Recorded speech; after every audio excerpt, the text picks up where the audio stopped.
Hello students, welcome to unlock GS academy. चलिए start करते हैं नवंबर मंथ का 16 सेशन, जिसमें हम न्यूज़पेपर की एग्जाम ओरिएंटेड इंपॉर्टेंट न्यूज़ को मल्टीपल चॉइस क्वेश्चन के थ्रू कवर करते हैं। तो चलिए देख लेते हैं आज हम कौन से टॉपिक कवर करने वाले हैं। प्रीवियस 95 टॉपिक हम प्रीवियस 15 सेशन में कवर करा चुके हैं, जिसका लिंक आपको डिस्क्रिप्शन में मिल जाएगा। आज हम बात करेंगे पेंगोलिन्स के बारे में, देन हम चर्चा करेंगे मार्क पोर्टल के बारे में, जानेंगे सेंट्रल इन्फॉर्मेशन कमीशन के बारे में। अभी मोहनजोदाड़ो को अभी डिस्कवर हुए 100 साल हो गए हैं, तो चर्चा करेंगे इसके बारे में। एक इम्पॉर्टेंट पर्सनैलिटी लचित बोरफुकान के बारे में चर्चा करेंगे। एक इम्पॉर्टेंट लोकेशन साउथ चाइना सी के बारे में जानेंगे। तो चलिए स्टार्ट करते हैं आज का इम्पोर्टेंट सेशन। ये क्वेश्चन पेंगोलिन से संबंधित है, जिसके रिगार्डिंग आपको 3 स्टेटमेंट दिए गए हैं। फर्स्ट स्टेटमेंट में आपसे कहा गया है कि ये एक ओनली मैमल है जो कि होली कवर्ड रहता है स्केल से, और ये अपनी स्केल्स का यूज करता है अपने आप को प्रोटेक्ट करने के लिए प्रेडेटर से। सेकेंड स्टेटमेंट में आपसे कहा गया है कि जो पेंगोलिन है ये नॉक्टर्नल होते हैं, उनकी जो डाइट होती है वह चींटी और टर्माइट्स होती हैं। थर्ड स्टेटमेंट में आपसे कहा गया है कि जो इंडियन पेंगोलिन है ये वाइडली डिस्ट्रीब्यूटेड है ऑल ओवर द इंडिया। जिसमें आपको करेक्ट स्टेटमेंट फाइंड आउट करना है। तो चलिए देख लेते हैं इसका आंसर। इसमें जो फर्स्ट स्टेटमेंट में बात की गई है कि ये ओनली मैमल है, यानी कि केवल स्तनधारी प्राणी है जो कि होली कवर्ड होता है स्केल से, और ये अपनी स्केल्स का यूज करता है अपने आप को प्रोटेक्ट करने के लिए फ्रॉम प्रेडेटर से। तो ये करेक्ट स्टेटमेंट है। सेकंड स्टेटमेंट में जो बात की गई है कि पेंगोलिन्स है एक नॉक्टर्नल होते हैं, निशाचर होते हैं, और उनकी जो डाइट होती है वह चींटी और टर्माइट्स यानी कि दीमक होते हैं। तो ये भी करेक्ट स्टेटमेंट है। थर्ड स्टेटमेंट में जो बात की गई है कि इंडियन जो पेंगोलिन है पूरे देश भर में ये फैले हुए हैं, तो ये इसमें रॉन्ग स्टेटमेंट है, क्योंकि जो सब एरिड और जो आपके हिमालयन जो रीजन है वहाँ पर इंडियन पेंगोलिन देखने को नहीं मिलते। तो इसका जो आंसर हो जाएगा 1 और 2 ओनली। चलिए जान लेते हैं ये अभी चर्चा में क्यों रहा। अभी जो साइट स्कोप 19 चल रही है पनामा सिटी के अंतर्गत, तो उन्होंने ये रेफरेंस जो कि फार्माकोपिया के अंतर्गत दिया जाता है फार्मास्यूटिकल स्टैंडर्ड से संबंधित, जो कि जिसके अंतर्गत पेंगोलिन्स के जो स्टैंडर्ड्स दिए जाते हैं उसको हटाने के लिए इन्होंने इससे कहा है। अगर हम बात करें पेंगोलिन्स की, तो ये एक ओनली मैमल है जो कि होली कवर्ड रहता है स्केल से, और जो अपनी स्केल्स का यूज करता है प्रेडेटर से अपनी रक्षा करने के लिए। इसकी जो डाइट है वह ये आंट्स और साथ ही साथ ये टर्माइट्स को खाता है, और चींटियों को खाने के कारण इसको इसके लिए आंट ईटर भी कहा जाता है। इसके अगर हम बिहेवियर की बात करें तो ये एक सॉलिटरी में रहते हैं, एकता के साथ ये रहते हैं। प्राइमरली ये नॉक्टर्नल एनिमल हैं, यानी कि ये रात्रि चर हैं। अगर हम इनके थ्रेड्स की बात करें तो इनकी जो स्केल्स होती है वह ट्रेडिशनल मेडिसिन में यूज की जाती है, जिसके कारण से इनके जीवन पर खतरा है। साथ ही साथ इनको अपैरल्स के रूप में, कपड़े पहनने के रूप में, और मीट और कंजप्शंस के रूप में भी इनका यूज किया जाता है। अगर हम बात करें इनकी लगभग 8 स्पीसीज हैं ऑल ओवर द वर्ल्ड, लेकिन भारत में केवल 2 ही प्रजाति पाई जाती हैं, इंडियन पेंगोलिन और चाइनीज पेंगोलिन। इंडियन पेंगोलिन की बात करें तो इसका जो आईयूसीएन स्टेटस है वह इंडेंजर्ड है, और चाइनीज पेंगोलिन का जो आईयूसीएन स्टेटस है वह क्रिटिकली इंडेंजर्ड है। तो इसको आप इस तरीके से लिंक कर सकते हैं, जो चाइनीज का जो सी है उससे आप क्रिटिकली इंडेंजर्ड को लिंक करके याद कर सकते हैं। इसके अलावा अगर हम बात करें इसके कंजर्वेशन स्टेटस की, तो वाइल्ड लाइफ प्रोटेक्शन एक्ट 1972 की जो शेड्यूल 1 है, जिसके अंतर्गत शेड्यूल 6 तक होती है, उसकी शेड्यूल 1 के अंतर्गत इसको प्रोटेक्शन प्रोवाइड कराया गया है। इसकी हमने बात की, जो इंडियन पेंगोलिन है वह इंडेंजर्ड है, जबकि जो चाइनीज पेंगोलिन है उसको क्रिटिकली इंडेंजर्ड है, और साइट्स की अपेंडिक्स 1 में इनको शामिल किया गया है। इसके अंतर्गत 3 अपेंडिक्स होती हैं साइट्स की जो लिस्ट के अंतर्गत, उसकी अपेंडिक्स 1 में इनको शामिल किया गया है। अगर इनके हैबिटाट की बात करें तो इंडियन जो पेंगोलिन है ये वाइडली डिस्ट्रीब्यूटेड है इंडिया में, लेकिन कुछ रीजन जैसे कि आपके एरिड रीजन और जो आपके हाई हिमालयंस और नॉर्थ ईस्टर्न वाले रीजन है वहाँ ये देखने को नहीं मिलता। साथ ही साथ ये इंडिया के साथ साथ ये बांग्लादेश, पाकिस्तान, नेपाल और श्रीलंका में भी इंडियन पेंगोलिन आपको देखने को मिल जाएगा।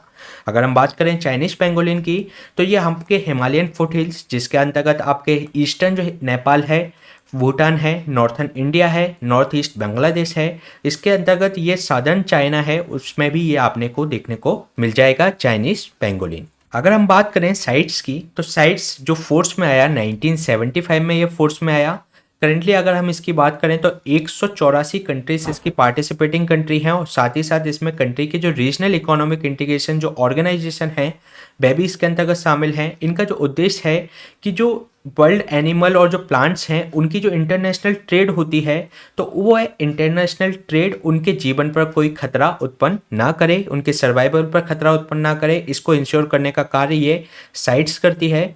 अगर हम साइट्स के सेक्रेटरीट की बात करें तो एडमिनिस्ट्रेट किया जाता है यूनाइटेड नेशन एनवायरनमेंट प्रोग्राम के द्वारा, जो कि लोकेटेड है जिनेवा स्विट्जरलैंड में। अगर हम इसके अपेंडिक्स की बात करें तो इसके अंतर्गत 3 अपेंडिक्स हैं, जिसके अंतर्गत अपेंडिक्स 1 के अंतर्गत जो प्रजातियां शामिल की जाती हैं उनके ट्रेड पर पूर्णतः प्रतिबंध होता है, उनका ट्रेड पूरी तरीके से रेस्ट्रिक्टेड होता है, उनमें वह प्रजाति शामिल की जाती हैं जिनके जीवन पर काफ़ी खतरा है, इंडेंजर्ड काफ़ी वह स्पीसीज हैं।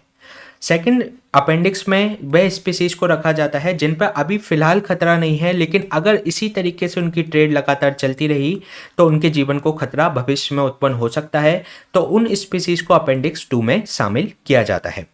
इसके अलावा अपेंडिक्स 3 की अगर हम बात करें तो इसमें पर्टिकुलरली किसी ऐसी प्रजाति को शामिल नहीं किया जाता जिसके वर्ल्ड वाइड जीवन पर खतरा हो, लेकिन अगर इसमें कोई कंट्री चाहती है कि उसके इस तरीके की ट्रेड चलने से, लगातार ट्रेड चलने से उसके यहाँ पर ये प्रजाति समाप्त हो जाएगी, तो वह कंट्री इसके अंतर्गत रिक्वेस्ट कर सकती है दूसरी कंट्री से जो कि लगातार उसका ट्रेड कर रही है कि वह उसकी ट्रेड को रोके। तो उस तरीके की प्रजाति को अपेंडिक्स 3 के अंतर्गत रखा जाता है। अगर हम बात करें इसके अंतर्गत स्पीसीज को शामिल करने की, उनको रिमूव करने की, तो अपेंडिक्स 1 और अपेंडिक्स 2 में ये किया जाता है कॉन्फ्रेंस ऑफ पार्टीज के द्वारा, जो कि हर साल आयोजित की जाती है, जैसे कि अभी COP19 चली पनामा सिटी के अंतर्गत। लेकिन इसके अंतर्गत जो अपेंडिक्स 3 है उसमें इस तरीके का कोप ही करेगी ऐसा इसमें कोई प्रावधान नहीं है, बल्कि इसमें किसी भी समय पर या आपको कोई भी पार्टी है इसके अंतर्गत, जैसे कि 184 पार्टीज इसके अंतर्गत हैं, तो वो यूनिलेटरली भी इनको रिमूव कर सकती है और इनको इसमें शामिल कर सकती है। तो ये क्वेश्चन हमने डिस्कस किया पेंगोलिन के बारे में। चलिए चलते हैं नेक्स्ट क्वेश्चन पे। ये क्वेश्चन मार्क पोर्टल से संबंधित है, जिसके रिगार्डिंग आपको 2 स्टेटमेंट दिए गए हैं। फर्स्ट स्टेटमेंट में आपसे कहा गया है कि जो department of promotion of industry and internal trade है उसने इनवाइट किया है startup application for registration on किस पर, मार्क पोर्टल पर। सेकेंड स्टेटमेंट में आपसे कहा गया है कि ये फैसिलिटेट करता है कि जो इफ़िशिएंट मेंटरशिप और मैकेनिज्म तैयार किया जा सके और उसकी टाइमली ट्रैकिंग की जा सके मेंटर मेंटी एंगेजमेंट की। तो इसके अंतर्गत आपको करेक्ट स्टेटमेंट फाइंड आउट करना है, तो चलिए देख लेते हैं इसका आंसर। इसमें जो फर्स्ट स्टेटमेंट में बात की गई है कि department of promotion of industry and internal trade है, उसने इनवाइट किया है स्टार्टअप एप्लीकेशंस को मार्क पोर्टल के जरिए, तो ये करेक्ट स्टेटमेंट है। सेकंड स्टेटमेंट में जो बात की गई है कि ये फैसिलिटेट करता है कि जो इफिशिएंट मेंटरशिप प्रोवाइड कराई जा सके, इस तरीके का मैकेनिज्म तैयार किया जा सके और उसकी टाइमली ट्रैकिंग की जा सके मेंटर मेंटी एंगेजमेंट की, तो ये भी इसके अंतर्गत करेक्ट है। इसलिए इसका जो आंसर हो जाएगा सी, बोथ 1 एंड 2। चलिए जान लेते हैं इसके बारे में। जो department of promotion of industry and internal trade है उसने इनवाइट किया है स्टार्टअप एप्लीकेशन को फॉर रजिस्ट्रेशन मार्क पोर्टल के लिए। इसके अलावा इसके मार्क की अगर हम फुल फॉर्म की बात करें तो मेंटरशिप, ए से advisory, assistance, resilience and growth, ये एक पोर्टल है जो कि फैसिलिटेट करेगा मेंटरशिप किसके लिए, स्टार्टअप के लिए, जो कि सारे जो डाइवर्स सेक्टर्स हैं उनके लिए, और जो फंक्शंस और स्टेजेस और उसकी जो ज्योग्राफीज है या उसके जो बैकग्राउंड्स हैं उनके लिए ये मेंटरशिप प्रोवाइड कराएगा। अगर हम बात करें ऑब्जेक्टिव्स की इस पोर्टल के, तो ये प्रोवाइड कराएगा sector focused guidance, hand holding और सपोर्ट करेगा स्टार्टअप्स को। साथ ही ये फैसिलिटेट करेगा एफिशिएंट मेंटरशिप प्रोवाइड कराई जा सके, इस तरीके का मैकेनिज्म तैयार किया जा सके और उसकी टाइमली ट्रैकिंग हो मेंटर मेंटी एंगेजमेंट की। साथ ही इसके अंतर्गत ये कस्टमाइजेबल मेंटरशिप प्रोग्राम प्रोवाइड कराएगा कि हर एक व्यक्ति को जिस स्टार्टअप्स को अलग तरीके का किसी तरीके का आपको मेंटरशिप चाहिए तो उसके अंतर्गत इस पोर्टल के द्वारा प्रोवाइड कराया जा सकता है। तो हमने क्वेश्चन डिस्कस किया मार्क पोर्टल के बारे में। चलिए चलते हैं नेक्स्ट क्वेश्चन पे। नेक्स्ट क्वेश्चन है सेंट्रल इंफॉर्मेशन कमीशन से संबंधित, जिसके रिगार्डिंग आपको 3 स्टेटमेंट दिए गए हैं। फर्स्ट स्टेटमेंट में आपसे कहा गया है कि जो सेंट्रल इंफॉर्मेशन कमीशन है एक कॉन्स्टिट्यूशनल बॉडी है। सेकंड स्टेटमेंट में कहा गया है कि इस बॉडी के अंतर्गत चीफ इंफॉर्मेशन कमिश्नर और इसमें 10 अदर इंफॉर्मेशन कमिश्नर जो कि 10 से ज़्यादा नहीं होंगे वह शामिल होते हैं। थर्ड स्टेटमेंट में आपसे कहा गया है कि इनको अपॉइंट किया जाता है प्रेसिडेंट के द्वारा। तो इसके अंतर्गत आपको करेक्ट स्टेटमेंट फाइंड आउट करना है। तो चलिए देख लेते हैं इसका आंसर। इसमें जो फर्स्ट स्टेटमेंट में जो बात की गई है कि सेंट्रल इंफॉर्मेशन जो कमीशन है ये एक कॉन्स्टिट्यूशनल बॉडी है, तो ये रॉन्ग स्टेटमेंट है क्योंकि ये एक स्टैट्यूटरी बॉडी है, ना कि constitutional body. Right to information act के अंतर्गत इस बॉडी को बनाया गया है, तो ये रॉन्ग स्टेटमेंट हो जाएगा। सेकेंड स्टेटमेंट में जो बात की गई है कि ये कंसिस्ट करता है एक chief information commissioner plus 10 other information commissioner जो कि 10 से ज़्यादा नहीं होंगे, तो ये करेक्ट स्टेटमेंट है। थर्ड स्टेटमेंट में जो बात की गई है कि ये अपॉइंट किया जाता है प्रेसिडेंट के द्वारा, किनको, जो आपके चीफ इलेक्शन इंफॉर्मेशन कमिश्नर और 10 अदर कमिश्नर हैं उनको, तो ये भी इसके अंतर्गत करेक्ट है, इसलिए इसका जो आंसर हो जाएगा डी 2 और 3 ओनली। चलिए देख लेते हैं इसके बारे में। ये जो CIC है ये इस्टेब्लिश हुआ था गवर्नमेंट के द्वारा 2005 में, और इसको बनाया गया था राइट टू इंफॉर्मेशन एक्ट 2005 के अंतर्गत, इसलिए ये एक कॉन्स्टिट्यूशनल बॉडी नहीं है बल्कि एक स्टैट्यूटरी बॉडी है। इसके अंतर्गत एक चीफ इंफॉर्मेशन कमिश्नर होता है और अदर इंफॉर्मेशन कमिश्नर होते हैं जो कि 10 से ज़्यादा नहीं हो सकते। अगर हम इनके अपॉइंटमेंट की बात करें तो ये अपॉइंट किए जाते हैं प्रेसिडेंट के द्वारा, और इन प्रेसिडेंट को रिकमेंड करती है एक कमेटी जिसके अंतर्गत आपके प्राइम मिनिस्टर जो कि उसके चेयरपर्सन होते हैं, इसके अलावा एक लीडर ऑफ अपोजिशन होते हैं लोकसभा के, और यूनियन कैबिनेट मिनिस्टर हो सकते हैं जो कि आपको प्राइम मिनिस्टर उसको अपॉइंट कर सकता है इस कमेटी के अंतर्गत। तो इसमें आप प्राइम मिनिस्टर होते हैं, लीडर ऑफ अपोजिशन होते हैं और एक यूनियन कैबिनेट मिनिस्टर इसके अंतर्गत शामिल होते हैं इस कमेटी पे, और इस कमेटी की रिकमेंडेशन के आधार पर प्रेसिडेंट के द्वारा चीफ इंफॉर्मेशन कमिश्नर या अन्य कमिश्नर्स को अपॉइंट किया जाता है। अगर हम बात करें इनके जुरिसडिक्शंस की, तो ये इसका जो जुरिसडिक्शंस है कमीशन का, ये एक्सटेंड है ऑल ओवर द जो सेंट्रल पब्लिक जो अथॉरिटी है उससे संबंधित जुरिसडिक्शंस इसके अंतर्गत शामिल है। अगर हम इनके टेन्योर की बात करें, इनके कार्यकाल की बात करें, तो चीफ इंफॉर्मेशन जो कमिश्नर होता है और जो अदर इंफॉर्मेशन कमिश्नर हैं ये अपने ऑफिस को बनाए रख सकते हैं जब तक कि सेंट्रल गवर्नमेंट प्रिस्क्राइब करे। साथ ही साथ या तो वे अटेंड कर सकते हैं एज ऑफ 65 ईयर तक, जो भी अर्लियर इसके अंतर्गत हो जाए। इसके अलावा ये एलिजिबल नहीं है री अपॉइंटमेंट के लिए। एक बार आप चीफ इलेक्शन कमिश्नर या इलेक्शन ये इंफॉर्मेशन कमिश्नर बन जाते हैं तो वो उसके अंतर्गत आप फिर से किसी भी गवर्नमेंट उसमें आप री अपॉइंट नहीं हो सकते। अगर हम बात करें इनके पावर एंड फंक्शंस की, तो ये जो इंक्वायरी है, जो कंप्लेंट है, एनी पर्सन जो रिकॉर्डिंग होती है इन्फॉर्मेशन से संबंधित, राइट टू इन्फॉर्मेशन 2005 से संबंधित, तो वो इसको रिसीव कर सकता है, उस पर इंक्वायरी कर सकता है। साथ ही साथ ये ऑर्डर कर सकता है इंक्वायरी किसी भी मैटर पर जो कि रीजनेबल ग्राउंड्स पर या अपने स्यू मोटो पावर्स के तहत भी ये इस तरीके की इंक्वायरी कंडक्ट करा सकता है। इसके अलावा इस कमीशन के पास सिविल कोर्ट की पावर है जिसके अंतर्गत वह समन कर सकता है, और किसी भी तरीके के डॉक्यूमेंट रिक्वायर हैं तो उसको मांगने की इसको पावर है। अगर हम बात करें स्टेट इंफॉर्मेशन कमीशन की, तो ये कॉन्स्टिट्यूट हुआ था स्टेट गवर्नमेंट के द्वारा, इसको कॉन्स्टिट्यूट किया जाता है, और इसमें एक स्टेट चीफ इंफॉर्मेशन कमिश्नर होते हैं और अदर जो होते हैं वो 10 स्टेट इंफॉर्मेशन कमिश्नर होते हैं जो कि अपॉइंट किए जाते हैं गवर्नर के द्वारा। और इसमें जो अपॉइंटमेंट कमेटी है उसी तरीके से होगी, एक चीफ मिनिस्टर और चीफ मिनिस्टर के अलावा लीडर ऑफ अपोजिशन होंगे इन लेजिस्लेटिव काउंसिल में। इसके अलावा आपके जो कई कैबिनेट मिनिस्टर होंगे जिसको अपॉइंट करेगा CM। अगर हम बात करें 2019 में RTI में एक अमेंडमेंट लाया गया जिसमें कुछ संशोधन किए गए RTI एक्ट 2005 के अंतर्गत।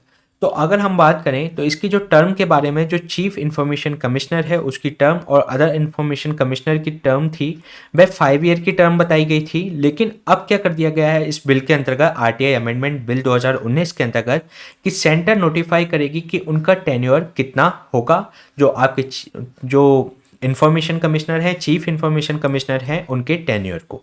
अगर हम इनकी सैलरी की बात करें तो जो CIC के जो पे होती थी वो इक्विवेलेंट होती थी चीफ इलेक्शन कमिश्नर की पे के समान होती थी। लेकिन साथ ही जो सेंट्रल के जो अदर जो इन्फॉर्मेशन कमिश्नर और जो स्टेट के चीफ इलेक्शन कमिश्नर हैं तो वह उनकी जो होती थी वह चीफ सेक्रेटरी के समान उनकी सैलरी होती थी। लेकिन अब जो सैलरी है और जो अलाउंसेस हैं ये जो ऑफिसर हैं डिटरमाइन किए जाएंगे सेंट्रल गवर्नमेंट के द्वारा। अगर हम बात करें कोई डिडक्शन इन सैलरी के रूप में, जिसमें कहा गया था कि अगर कोई ऑफिशियल्स है वो रिसीव कर रहा है पेंशन और जो अदर रिटायरमेंट बेनिफिट्स, तो उनकी जो सैलरी होगी वह उनके पेंशन या रिटायरमेंट बेनिफिट्स के बराबर कर दी जाएगी। लेकिन इस जो अमेंडमेंट बिल के अंतर्गत इस प्रोविजंस को हटा दिया गया है। तो इस आरटीआई जो अमेंडमेंट बिल 2019 के माध्यम से सेंट्रल गवर्नमेंट ने काफ़ी सारी पावर आरटीआई से संबंधित अपने हाथ में ले ली कि वे नोटिफाई करेगी उनके टेन्योर को, उनकी जो सैलरी है उसको भी नोटिफाई करने का जो अधिकार होगा वह सेंट्रल गवर्नमेंट को होगा। अगर हम बात करें राइट टू इन्फॉर्मेशन एक्ट की, तो इसकी जेनेसिस की ये किस तरीके से डेवलप हुआ, तो अगर हम बात करें तो ये आरटीआई लॉ स्टार्ट हुआ था 1986 में, जो कि एक जजमेंट आया था सुप्रीम कोर्ट का mister Kulwal versus Jaipur municipal corporation का जो केस, इसके अंतर्गत ये इन्होंने डायरेक्ट किया था कि फ्रीडम ऑफ स्पीच है, जो एक्सप्रेशन है वह प्रोवाइड कराता है आर्टिकल 19, जो कि क्लियरली इम्प्लाई करता है कि जो राइट टू इन्फॉर्मेशन है और बिना किसी इन्फॉर्मेशन के आप फ्रीडम ऑफ स्पीच और एक्सप्रेशन को आप फुल्ली तरीके से आप यूज नहीं कर सकते। तो ये ज़रूरी है कि उसके अंतर्गत राइट टू इन्फॉर्मेशन भी उसके अंतर्गत इम्प्लाई करता है, उसको शामिल करता है। इसके अलावा ये जो इम्प्लीमेंट किया गया है इस ऑर्डर को इंडियन सिटीजन्स के लिए, जिसके अंतर्गत शुरुआती दौर में जो गवर्नमेंट और जो पब्लिक यूटिलिटी जो सर्विसेज थे उनके जो उससे संबंधित उनको आज मतलब पूछ सकते थे इन्फॉर्मेशंस को। अगर हम बात करें जो आरटीआई एक्ट को जो इस तरीके से रिप्लेस किया गया आरटीआई एक्ट ने 2005 के माध्यम से फ्रीडम ऑफ इंफॉर्मेशन एक्ट जो 2002 था उसको रिमूव करके आरटीआई एक्ट लेकर आए, जिसका ऑब्जेक्टिव है कि जो सिटीजन्स हैं वे जो उससे गवर्नमेंट से संबंधित या उसकी जो सर्विसेज से संबंधित जो इन्फॉर्मेशन है उसको प्राप्त कर सकें, उसकी जो क्विकर सर्विसेज उसकी प्राप्त कर सकें और शासन प्रशासन के कार्यों में पारदर्शिता सुनिश्चित कर सके। तो ये क्वेश्चन हमने डिस्कस किया चीफ इंफॉर्मेशन कमिश्नर से संबंधित। चलिए चलते हैं नेक्स्ट क्वेश्चन पे। नेक्स्ट क्वेश्चन मोहनजोदारो से संबंधित है, जिसके रिगार्डिंग आपको 3 स्टेटमेंट दिए गए हैं। फर्स्ट स्टेटमेंट में कहा गया है कि जो यूनेस्को का वर्ल्ड हेरिटेज साइट्स है ये डिस्कवर किया गया था मोहनजोदारो को 1922 में by the Dayaram Sahni. Second statement में कहा गया है कि ये सिचुएटेड है बैंक ऑफ रिवर, सिंधु नदी पर ये सिचुएटेड है।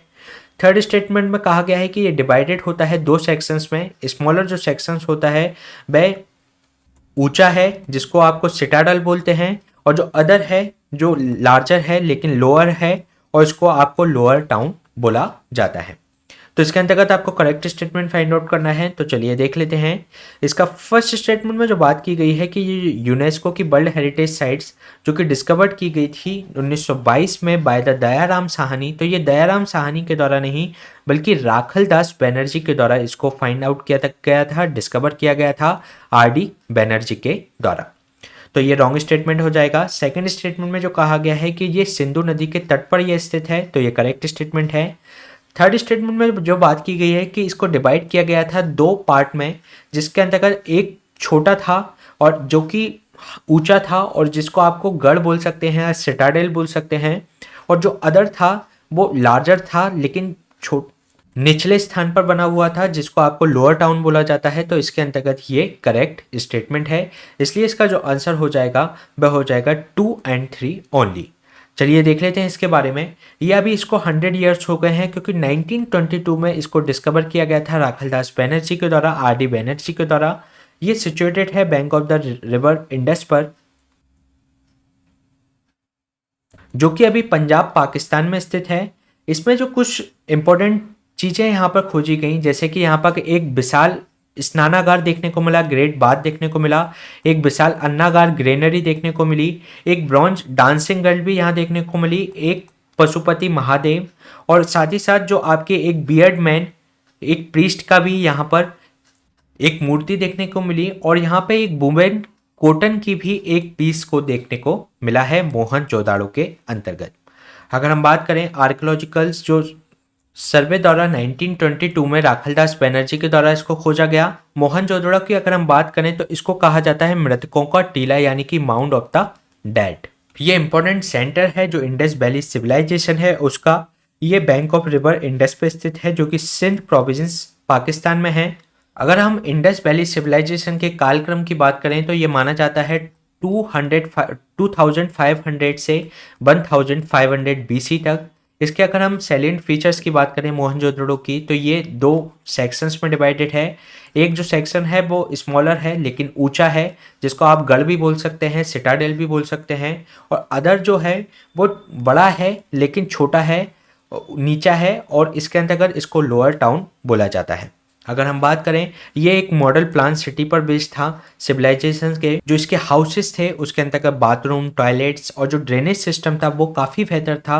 और उसमें जो रोड्स और जो स्ट्रीट्स थी वो एक दूसरे को लगभग ग्रिड पैटर्न्स में बनी हुई थी, जो कि एक दूसरे को राइट एंगल पर काटती थी। अगर हम बात करें जो ऑन सिटाडेल की बात करें कि जो कि ऊंचा एक गढ़ था, तो उसके अंतर्गत जो स्ट्रक्चर्स मिले हैं जैसे कि ग्रेट पाथ और जो बियर हाउसेस मिले हैं, तो इससे ये एक साबित होता है कि वो वहाँ पर एक स्पेशल पब्लिक पर्पसेस के लिए वह गढ़ या सिटाडेल को बनाया गया था। इसके अलावा इसमें अदर मेजर फाइंडिंग्स भी नहीं। एक डांसिंग गर्ल का चित्र बनाया गया, सॉरी डांसिंग गर्ल की चित्र नहीं बल्कि डांसिंग गर्ल की मूर्ति, और इसको लॉस्ट बैक्स टेक्निक के द्वारा बनाया गया है। ये एक आपका ब्रॉन्ज स्कल्पचर्स है। साथ ही साथ यहाँ पे एक पशुपति सील भी देखने को मिली है, और एक जो बियर्ड प्रीस्ट की भी यहाँ पर मूर्ति देखने को मिली है, और एक विशाल अन्नागार मोहनजोदाड़ो की विशेषता है। तो ये क्वेश्चन हमने डिस्कस किया मोहनजोदाड़ो के बारे में। चलिए चलते हैं नेक्स्ट क्वेश्चन पे। नेक्स्ट क्वेश्चन है लचित बोरफुकान के बारे में, जिसके रिगार्डिंग आपको 3 स्टेटमेंट दिए गए हैं। फर्स्ट स्टेटमेंट में आपसे कहा गया है कि जो बोरफुकान है ये अपनी लीडरशिप के लिए जाने जाते थे बैटल ऑफ सरायघाट में, जो कि 1671 में हुई थी। और इन्होंने जो मुगल फोर्सेस को जो कि आसाम को कैप्चर करना चाहते थे, उनके जो अटेम्प्ट को इन्होंने विफल किया। सेकेंड स्टेटमेंट में कहा गया है कि जो बैटल ऑफ सरायघाट है ये लड़ी गई थी बैंक ऑफ द ब्रह्मपुत्र के ऊपर, जो कि गुवाहाटी में 1671 में। थर्ड स्टेटमेंट में आपसे कहा गया है कि जो अहोम है ये क्रिएटेड किया गया था एक न्यू स्टेट बाय द जो सप्रेसिंग जो ओल्डर पॉलिटिकल सिस्टम थे भूयंस को, उनको दबाकर इन्होंने एक स्टेट क्रिएट किया था। तो इसमें करेक्ट स्टेटमेंट आपको फाइंड आउट करना है। तो चलिए देख लेते हैं इसका आंसर। इसमें जो फर्स्ट स्टेटमेंट में बात की गई है कि जो बोरफुकन्स हैं ये नोन किए जाते हैं इनकी लीडरशिप के लिए, जो कि बैटल ऑफ सरायघाट में 1671 में इन्होंने मुगलों को विफल किया था आसाम को कैप्चर करने के लिए। तो ये इसमें करेक्ट स्टेटमेंट है। सेकंड स्टेटमेंट में जो बात की गई है कि बैटल जो सरायघाट हुई थी ये ब्रह्मपुत्र के बैंक पर इसको तट पर इसको लड़ा गया था गुवाहाटी के अंतर्गत 1671 में। तो ये करेक्ट स्टेटमेंट है। थर्ड स्टेटमेंट में बात की गई है कि जो अहोम क्रिएट किया गया था, अहोम राज्य को क्रिएट किया गया था एक नया स्टेट, जो कि आपकी जो ओल्डर जो पॉलिटिकल सिस्टम था जिसको बुहियन सिस्टम कहा जाता था, उसको हटाकर इन्होंने एक नया राज्य को क्रिएट किया, अहोम साम्राज्य को। तो ये भी इसके अंतर्गत करेक्ट है, इसलिए इसका जो आंसर हो जाएगा A1, 2 एंड 3। चलिए देख लेते हैं अभी चर्चा में क्यों रहा। अभी क्योंकि ये बोरफुकन्स की 400 बर्थ एनिवर्सरी का सेलिब्रेशन किया जा रहा है। इसको 400 साल पहले इनका जन्म हुआ। अगर हम बात करें ये 24 नवंबर 1622 में इनका जन्म हुआ था बोरफुकन का, और ये अपनी लीडरशिप के लिए जाने जाते थे बैटल ऑफ सरायघाट में 1671 में, जिन्होंने मुगल फोर्स को जो आसाम को कैप्चर करना चाहते थे उनके उस प्रयास को विफल किया। अगर हम सरायघाट के बैटल की बात करें तो ये बैंक ऑफ ब्रह्मपुत्र जो कि गुवाहाटी में इसके अंतर्गत 1671 में लड़ा गया था। ये कंसिडर्ड किया जाता है one of the greatest naval battles on a river, क्योंकि ये ब्रह्मपुत्र नदी के ऊपर लड़ा गया था और इसमें नेवल बैटल थी, और ये इसके अंतर्गत जो अहोम ने मुगल्स को हरा दिया। इसका जो इंस्पिरेशंस है जो कि इंडिया की जो नेवल फोर्स को स्ट्रेंथन करना, साथ ही साथ जो इनलैंड वाटरवे का जो हमारा कॉन्सेप्ट है उसको करने के पीछे इसकी जो इंस्पिरेशंस है वह यहीं से देखने को मिलती है। इसके अलावा लचित बोरफुकान के नाम पर एक गोल्ड मेडल भी दिया जाता है, जैसे कि आपके एनडीए जो होता है, एनडीए के अंतर्गत जो बेस्ट कैडेट होता है उसको लचित बोरफुकान गोल्ड मेडल से सम्मानित किया जाता है। ये मेडल इंस्टीट्यूट किया गया था 1999 में, और जो कि डिफेंस पर्सनल को मतलब एक तरीके से इंस्पायर करता है। बोरफुकन्स ने जो हीरोइज्म का जो प्रदर्शन किया था, जो उनके सेक्रीफाइसेस थे, उसके लिए प्रेरित करता है हमारे न्यू कैडेट्स को। ये इनकी जो मृत्यु हुई थी 25 अप्रैल 1672 में हुई थी। अगर हम बात करें जो अहोम किंगडम की, तो ये इस्टेब्लिश हुआ था 1228 एडी के अंतर्गत ब्रह्मपुत्र वैली में, जो कि आसाम में स्थित है।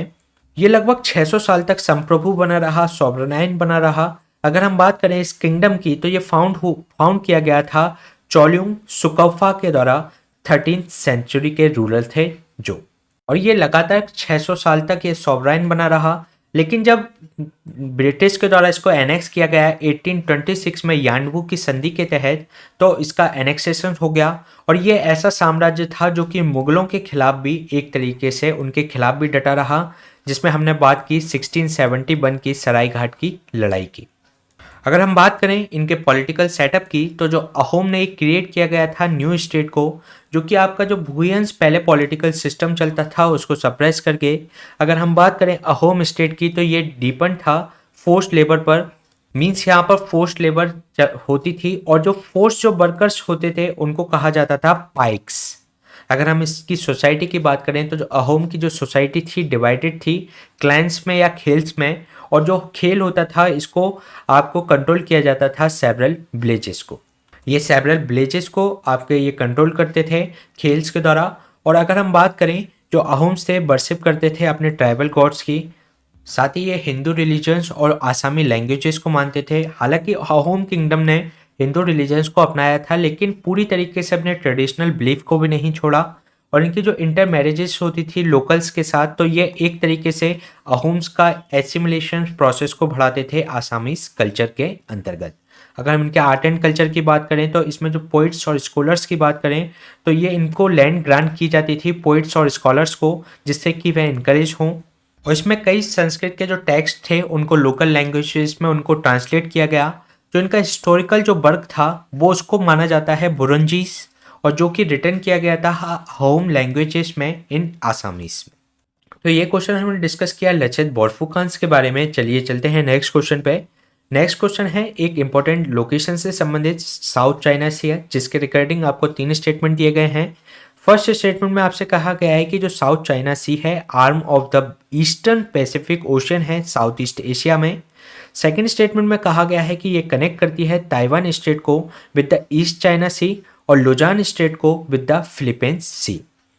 थर्ड स्टेटमेंट में आपसे कहा गया है कि ये कनेक्टिंग लिंक है बिटवीन द इंडियन ओशन और पैसिफिक ओशन। तो इसमें आपको करेक्ट स्टेटमेंट फाइंड आउट करना है। तो चलिए देख लेते हैं इसका आंसर।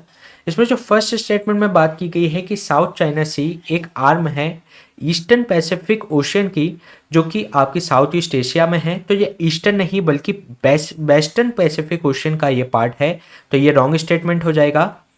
इसके अलावा जो सेकंड स्टेटमेंट में बात की गई है कि ये कनेक्ट करती है ताइवान स्टेट, जो साउथ चाइना सी ताइवान स्टेट के थ्रू कनेक्ट होता है ईस्ट चाइना सी से, और जो आपका लुजन स्टेट कनेक्ट करती है साउथ चाइना सी को फिलीपींस सी से।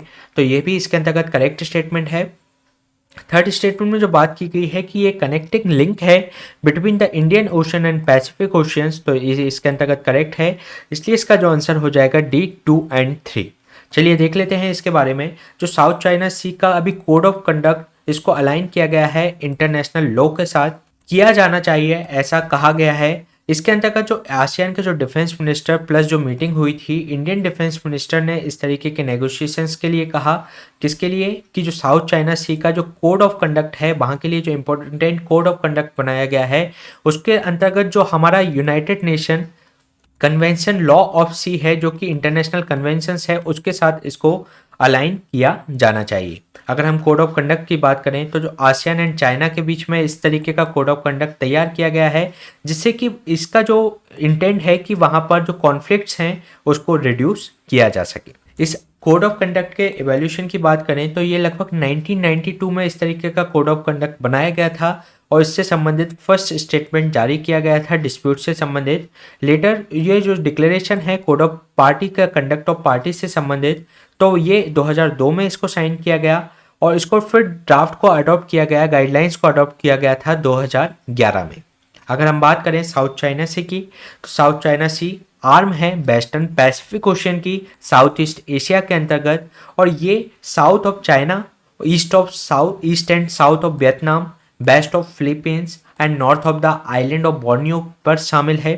ये कनेक्ट करता है जो आपकी ताइवान स्टेट है साउथ चाइना सी को कनेक्ट करती है ईस्ट चाइना सी से, और जो लुजन स्टेट है वह कनेक्ट करती है साउथ चाइना सी को फिलीपींस सी से। अगर हम इसके बॉर्डरिंग स्टेटस की बात करें तो क्लॉकवाइज अगर हम चलें तो जो चाइना इसके अंतर्गत इसके अलावा रिपब्लिक ऑफ चाइना जिसको हम ताइवान के नाम से जानते हैं, Philippines, Malaysia, Brunei, Indonesia, Singapore और वियतनाम इसकी बॉर्डरिंग कंट्री हैं। इसकी अगर हम स्ट्रेटेजिक इम्पोर्टेंस की बात करें तो ये जो सी है होल्ड करता है लगभग स्ट्रेटेजिक इम्पोर्टेंस, क्योंकि यहाँ पर जो कनेक्टिंग लिंक है इंडियन ओशन और पैसिफिक ओशन की, जो कि स्टेट ऑफ मलक्का से एक दूसरे से कनेक्टेड हैं। अगर हम बात करें अंकटाट की एक रिपोर्ट की, तो 1/3 ऑफ द जो ग्लोबल शिपिंग जो पास है वो यहीं से होता है। तो इसके कारण से इसकी स्ट्रेटेजिक इंपॉर्टेंस काफ़ी बढ़ जाती है। अगर हम बात करें इसके जो डिस्प्यूट्स की, इसके अंतर्गत साउथ चाइना सी के अंतर्गत 9 डैश लाइन है, जिसके अंतर्गत चाइना के द्वारा ये क्लेम किया जाता है कि इस पर जो हिस्टोरिकल रूप से उसका अधिकार है। जबकि जो 9 डैश लाइन के अंतर्गत अगर हम एरिया देखें तो ये आपके वियतनाम और मलेशिया और फिलीपींस के एक्सक्लूसिव इकोनॉमिक जोन्स में आता है। तो इसके कारण से इस तरीके का डिस्प्यूट यहाँ पर है। अगर हम बात करें यहाँ पर 3 आइलैंड है, पारासेल आइलैंड, स्कार्बो आइलैंड और स्पार्टले आइलैंड। जो पारासेल आइलैंड है ये क्लेम किया जाता है चाइना, ताइवान, वियतनाम के द्वारा, जबकि जो स्पार्टले आइलैंड है वे क्लेम किया जाता है China, Taiwan, Vietnam, Brunei and Philippines के द्वारा। और जो स्कार्बो आइलैंड पर जो विवाद है ये क्लेम किया जाता है आपका फिलीपींस, चाइना एंड ताइवान के द्वारा। तो इसमें ये ध्यान रखिएगा ये पार्ट है वेस्टर्न पैसिफिक ओशियन का, साउथ ईस्ट एशिया में। साथ ही साथ ये इसमें 2 स्टेट हैं, आपकी लुजन स्टेट और आपकी ताइवान स्टेट। जो लुजन स्टेट है वह साउथ चाइना सी को फिलीपीन सी से जोड़ती है, और जो आपकी ताइवान स्टेट है वह साउथ चाइना सी को ईस्ट चाइना सी से जोड़ती है। इसके अलावा अगर हम बात करें united nation convention of law of the sea की, तो ये आपका 1982 में आया था इंटरनेशनल एग्रीमेंट के रूप में। ये एक लीगल फ्रेमवर्क प्रोवाइड कराता है मराइन और जो आपकी मैरीटाइम जो एक्टिविटीज़ हैं उनके लिए। साथ ही साथ इसको लॉ ऑफ द सी के रूप में भी जाना जाता है। ये लगभग 1994 से ये एक्टिव हुआ और इसमें लगभग 168 कंट्रीज इसकी मेंबर हैं। अगर हम बात करें ये डिफाइन करता है कई सारे बाउंड्री लाइंस को इन द सी एरियाज। अगर हम बात करें फर्स्ट लाइन होती है बेस लाइन से इसको काउंट किया जाता है। बेस लाइन के अगर हम इधर बात करें तो एक इंटरनल वाटर होता है जिसके अंतर्गत आपके जो पोर्ट्स, बेस या इनलेट्स, जो रिवर और साथ ही साथ कुछ लेक्स भी इसके अंतर्गत शामिल हो सकती हैं। इसके अलावा बेस लाइन से 12 नॉटिकल माइल के आप इधर जाएंगे तो ये आपका टेरिटोरियल सी होता है, जहां पर किसी भी कंट्री की सॉवरेनिटी या जुरिसडिक्शंस 12 नॉटिकल माइल तक ही होता है। इसके अलावा अगर हम बात करें जो इसके बाद के 12 नॉटिकल माइल यानी कि बेस लाइन से 24 नॉटिकल माइल तक, तो वह जोन आपका कंटिग्यूअस जोन कहलाता है। कंटिग्यूअस जोन की बात करें तो ये संक्रमण क्षेत्र प्रोवाइड कराता है टेरिटोरियल सी और जो आपके आई सी के बीच में, और साथ ही साथ ये एक एक्सक्लूसिव इकोनॉमिक जोन होता है, और ये एक्सक्लूसिव इकोनॉमिक जोन होता है इस बेस लाइन से 200 नॉटिकल माइल तक, जहां पर किसी भी तरीके के नेचुरल रिसोर्सेज और उसको एक्सप्लोर और उसको एक्सप्लॉइट करने का अधिकार किसी भी कंट्री के पास होता है। और इसके अलावा हम एक्सक्लूसिव इकोनॉमिक जोन्स के बाद की बात करें, beyond the exclusive economic zone की बात करें, तो ये एरिया कहलाता है आपका हाई सी एरिया। तो इसके अंतर्गत आप ये ध्यान रखिएगा जो टेरिटोरियल सी है उसकी जो रेंज होती है 12 नॉटिकल माइल तक होती है, जहां पर किसी भी कंट्री की सॉवरेनिटी होती है। इसके अलावा एक एक्सक्लूसिव इकोनॉमिक जोन भी ध्यान रखिएगा, ये बेस लाइन से 200 नॉटिकल माइल तक होता है, जहां पर किसी भी तरीके के नेचुरल रिसोर्सेज को एक्सप्लोर और एक्सप्लॉइट करने का अधिकार कंट्री के पास होता है। तो यह हमने बात की साउथ चाइना सी के बारे में।